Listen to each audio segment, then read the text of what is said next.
नमस्कार, public news देख रहे हैं आप। बिहार में जल्द ही विधानसभा चुनाव होने वाला है।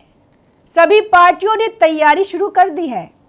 वहीं सबसे ज़्यादा ईमानदार पार्टी ने भी बिहार में चुनाव लड़ने का फैसला किया है।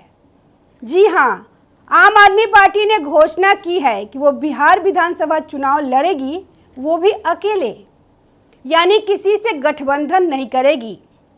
तो इस बार बिहार में वर्ल्ड रिकॉर्ड बनेगा।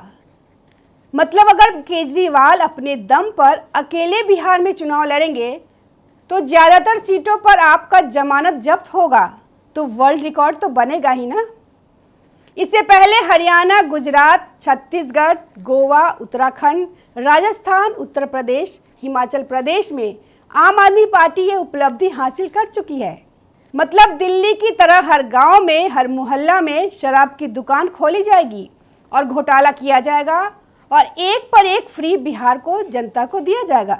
दरअसल सौरभ भारद्वाज ने घोषणा की है कि पार्टी आगामी बिहार विधानसभा चुनाव में सभी सीटों पर स्वतंत्र रूप से लड़ेगी। हालांकि उन्होंने कांग्रेस सहित किसी भी अन्य पार्टी के साथ गठबंधन की संभावना को खारिज कर दिया। भारद्वाज ने आगे बताया कि पार्टी ने फैसला किया है कि वह बिहार में सभी सीटों पर चुनाव लड़ेगी। कांग्रेस के साथ गठबंधन की संभावना के बारे में पूछे जाने पर बताया कि कांग्रेस ने गुजरात की 5 सीटों में से एक पर उपचुनाव के दौरान आप के खिलाफ उम्मीदवार खड़ा किया था, जबकि आपने उन 4 सीटों पर कोई उम्मीदवार नहीं उतारा था, जिन पर पहले से ही कांग्रेस का कब्जा था। भारद्वाज ने कहा कि गुजरात में 5 सीटों पर उपचुनाव पहले से तय था। कांग्रेस के पास 4 सीटें थी और हमारे पास 1 सीट थी। कांग्रेस के साथ हमारी सहमति थी कि हम उन सीटों पर चुनाव लड़ेंगे जहां हमारे उम्मीदवार पहले ही जीत चुके हैं। हमने 4 सीटों पर उपचुनाव नहीं लड़ा। हालांकि कांग्रेस ने 5वीं सीट के लिए उपचुनाव के दौरान हमारे खिलाफ उम्मीदवार खड़ा किया। यह गठबंधन की भावना के अनुरूप नहीं था। उन्होंने कहा कि हम बिहार चुनाव स्वतंत्र रूप से लड़ रहे हैं। आम आदमी पार्टी के बिहार में चुनाव लड़ने से तेजस्वी यादव और राहुल गांधी को नुकसान हो सकता है।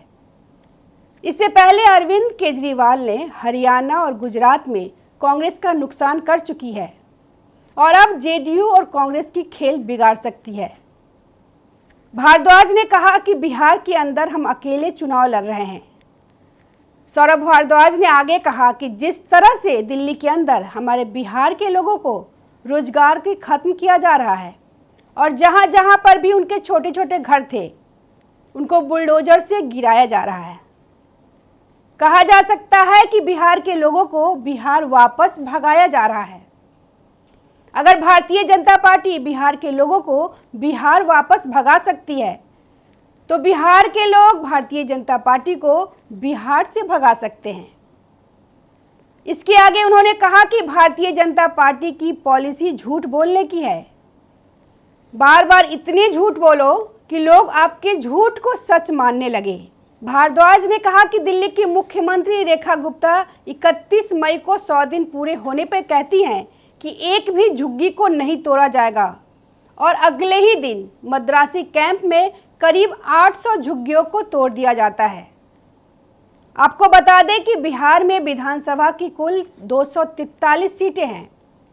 नीतीश कुमार की जेडीयू बीजेपी के साथ मिलकर एनडीए गठबंधन के तहत चुनाव लड़ेगी, जबकि कांग्रेस और आरजेडी के मिलकर चुनाव मैदान में उतरने की संभावना है। हालांकि इन दोनों के बीच सीट बंटवारे को लेकर पेच फंस सकता है। उधर चिराग पासवान भी संभवतः इस बार एनडीए से अलग होकर चुनाव लड़ने की सोच रहे हैं।